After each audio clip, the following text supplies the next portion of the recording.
I think with HRV, is that something you use more with menopausal clients, and if so, why? Or is that something that you kind of use with clients across the board?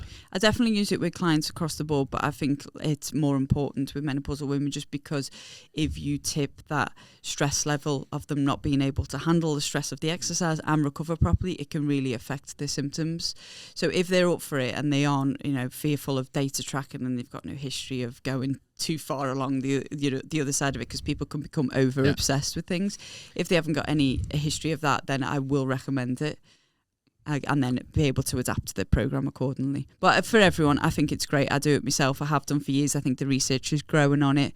But for menopausal women, absolutely.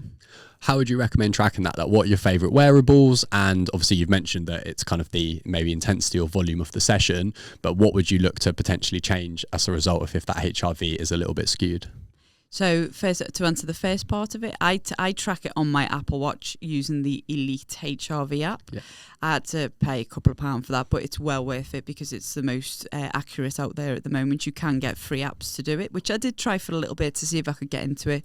But once I figured out how beneficial it was going to be, I was willing to pay a couple of £2 for it. I would say that if you want to wear a heart rate strap, it could be a little bit more accurate. But for ease of me getting up and making it a habit, I do it. I put my watch on, I take the minute reading each morning. I put answer a couple of questions in the app, which takes like 10 seconds max, and then it calculates and spits out a number of where I'm at. So I would say for ease, the Apple Watch and the Elite HRV app.